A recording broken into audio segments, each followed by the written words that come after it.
Actually kita dah come to the last part lah. Okay, so sekarang saya nak buat satu perbandingan. Kita ada benzin, guys.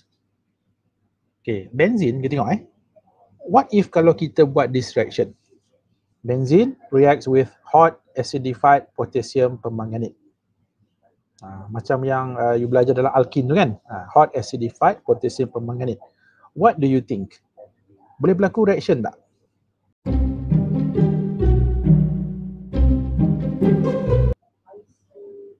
Okay, boleh berlaku reaction tak guys? Okay, can benzene be oxidized? So what would you expect kalau kita buat this reaction?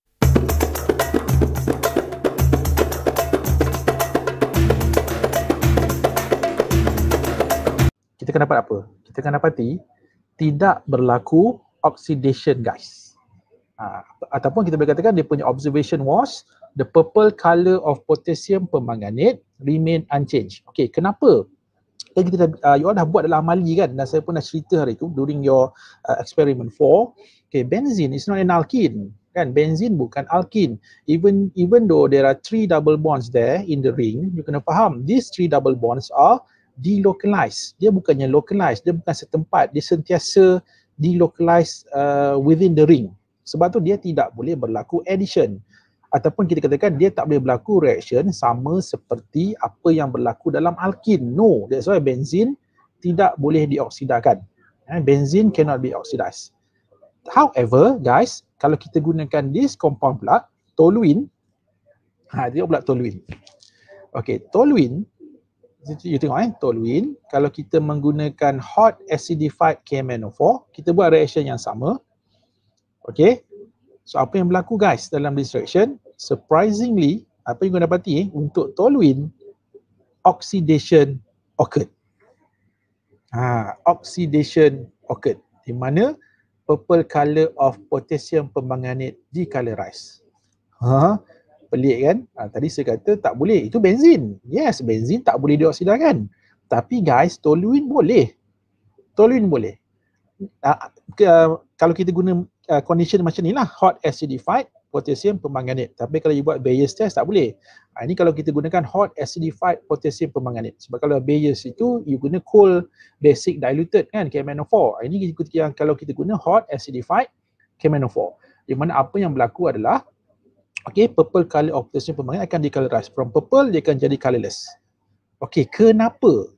Tadi bukan saya kata tak boleh berlaku reaction. Ya betul. Itu untuk benzene. Dalam kes toluene, betul guys, reaction tak berlaku dekat ring ni. Ring ni akan remains intact. Benzene ring akan kekal sebagai benzene ring. Guys, apa yang berlaku dalam this reaction actually, reaction tak berlaku dekat ring, sebenarnya reaction akan berlaku dekat this methyl. This methyl. So what do we call this methyl? Ini yang kita sebut sebagai side chain.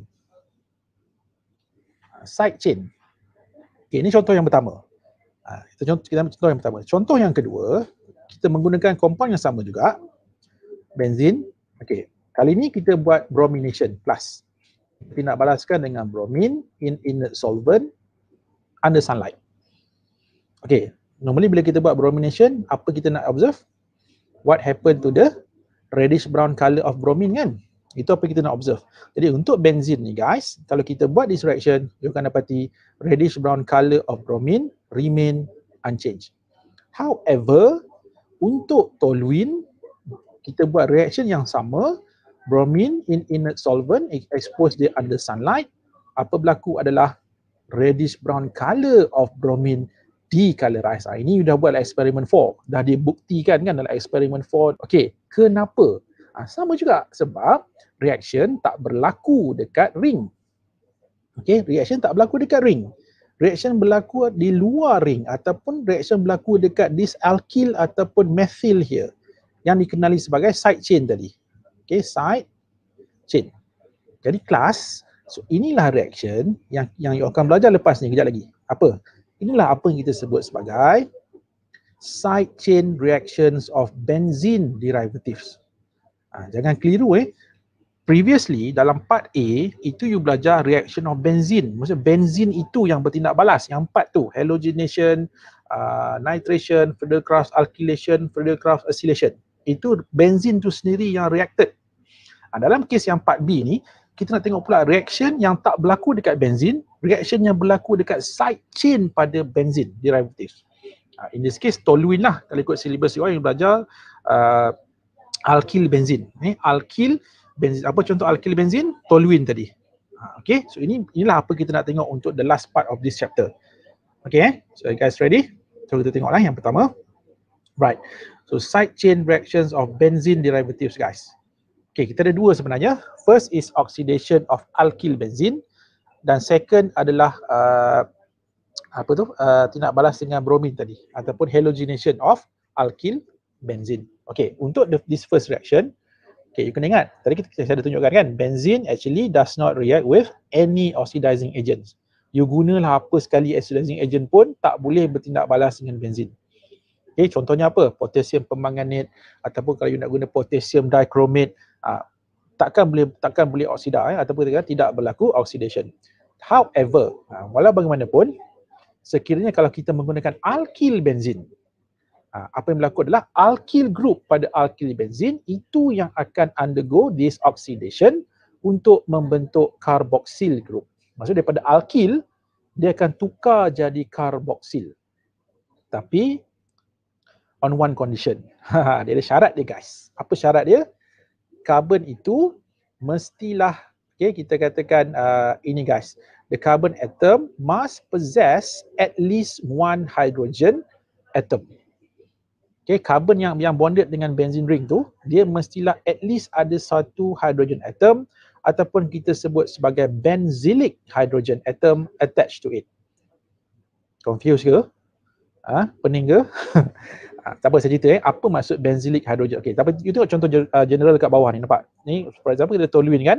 So siapa berlaku? Toluene. Sebab toluene kan alkyl benzene kan. Jadi alkyl benzene ni, alkyl ini, methyl ni, bila kita buat oxidation, so alkyl ini kita tukarkan dengan carboxyl guys. Nampak tak? Alkyl jadi carboxyl. Itu maksud dia. Maksud dia dikatakan oxidation of alkyl benzene, but on one condition, mesti ada benzylic H. So apa itu benzylic H? Saya ceritakan sekejap. Okay. Guys, sekarang semua orang cuba tengok the structure here. What is this? Toluene kan?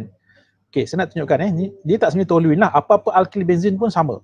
Okay, saya nak beritahu sekarang ni guys. Okay, ingat. Carbon which is directly bonded to benzene ring.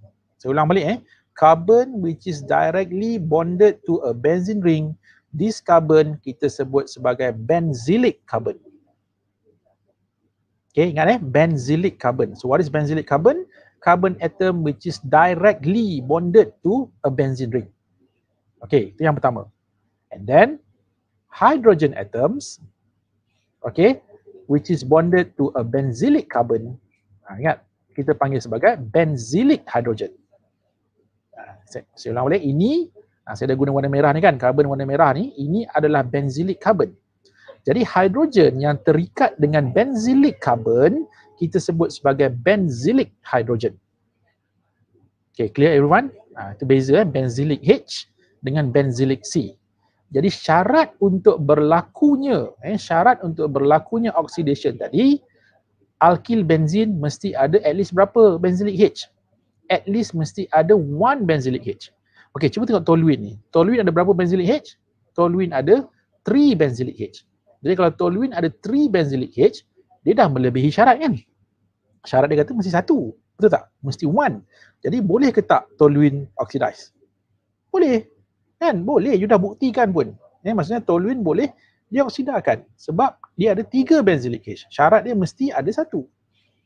Okay, so clear itu beza antara benzylic hydrogen dengan benzylic carbon class. Okay, tengok contoh yang lain Saya tunjukkan contoh yang lain. Okay, now let's look at this compound here. Okay, guys, so this compound ada tak benzylic H? Sorry, dia ada benzylic carbon tak? Dia ada berapa benzylic carbon? Dia ada 2 benzylic carbon kan? Ni, this carbon here, nampak dia directly bonded dengan benzene ring. So this carbon here juga directly bonded dengan benzene ring. Maksudnya this compound ada 2 benzylic carbon atoms.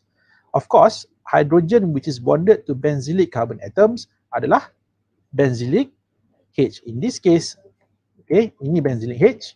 So ini juga adalah benzylic H. Maksudnya dekat sini ada 3 benzylic H dekat sini ada satu benzylic H.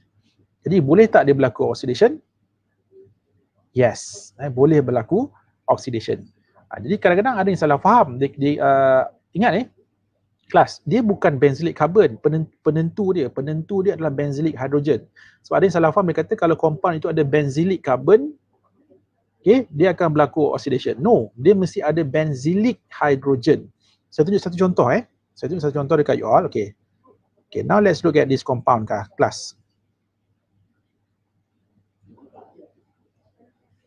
Okay, this compound ada tak benzylic carbon? Ada tak benzylic carbon? Ada kan? Ini adalah benzylic carbon. Kenapa benzylic carbon? Because this carbon is directly bonded to a benzene ring. But this compound ada tak benzylic hydrogen? Ada tak benzylic hydrogen? No, this compound has no benzylic hydrogen. Walaupun yang nampak ada hydrogen dekat sini, 3, 6, 9 hydrogen atoms kat luar ni bukanlah terikat dengan benzylic C.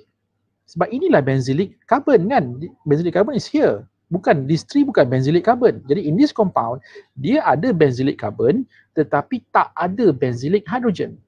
Jadi bila tak ada benzylic hydrogen, maksudnya this compound tak boleh dioksidakan. Maksudnya bila kita buat oxidation, let's say you guna potassium permanganate, warna purple, kekal warna purple. No decoloration occurred. Sebab no benzylic H. Sebab tu you kena kenal dulu. Kan, oxidation ni always look for benzylic hydrogen, bukan tengok benzylic carbon. Kadang-kadang ada benzylic carbon tapi tak ada benzylic H. Okay, itu you kena check the structure. So you dah kenal apa beza antara benzylic carbon dengan benzylic hydrogen. Jadi let's look at this example here. Okay. Jadi kalau you tengok dekat sini kan, nampak kita ada toluene. Kenapa boleh berlaku oxidation? See, sebab dia ada benzylic carbon. Tapi bukan itu kita nak tengok kan. Dia ada benzylic H. Bukan satu, dia ada 3 benzylic H. Dan apa kita buat? The whole of this alkyl, you tukar saja kepada karboksil. Ingat ada saja benzylic H, tukar alkyl itu jadi karboksil. Okay, so guys clear everyone? Okay, jadi syarat dekat sini senang je. You berpegang pada ayat dekat bawah ni. Remember, ingat keep in mind guys, as long as the structure contains at least one benzylic hydrogen, so apa yang berlaku adalah di alkyl group, regardless dia chain length, kita convert dia jadi karboksil. Tu saya kata jangan tengok benzylic carbon, tengok pada ada atau tak ada benzylic hydrogen. Okay, so tengok contoh-contoh yang lain. Okay, tadi kita guna toluene. Toluene dia cuma ada satu karbon kan, methyl. Sekarang kita tengok pula, what if kalau kita ada alkyl benzene, di mana alkyl itu adalah other than methyl. Contohnya ethyl benzene ke, propyl benzene ke, butyl benzene ke, ataupun dia ada lebih daripada satu alkyl dalam struktur ke, macam mana kan. In this case guys, sama juga, kita akan dapat benzoic acid. Okay, kita akan dapat benzoic acid. Cuma at the same time, kita juga akan dapat carbon dioxide and water. Okay, tengok contoh yang pertama ethyl benzene. Okay, ethyl benzene, ada tak benzylic H? Ada kan? Mana benzylic H? Ini, benzylic hydrogen. Jadi bila ada benzylic hydrogen, boleh tak dioksidakan? Boleh. Jadi boleh tak kita dapat benzoic acid? Yes, kita akan dapat benzoic acid. But since ada, ini adalah alkyl kan, alkyl kita adalah ethyl, lebih daripada satu karbon, so apa akan jadi pada the remaining ni? So ini kita tahu akan jadi karboksil. So remaining akan jadi apa? Ini dia akan convert jadi carbon dioxide and water guys. Okay, carbon dioxide and water. Okay, next untuk the second compound. Okay, so nampak, kita tengok pada these two alkyl here. So ini ada tak benzylic H? Ada benzylic H. So here pun ada benzylic H. Jadi apa berlaku? Both of this alkyl kita tukarkan jadi karboksil. Jadi you akan dapat benzene dicarboxylic acid. Sebelah sini ada karboksil, sebelah sini ada karboksil kan. But since here bukan methyl, dia ada additional alkyl kat sini kan. So this portion just tukarkan dia jadi carbon dioxide and water. Okay, everyone. Ingat, kecuali methyl saja. Kalau methyl kita akan dapat carboxylic acid saja ataupun benzoic acid.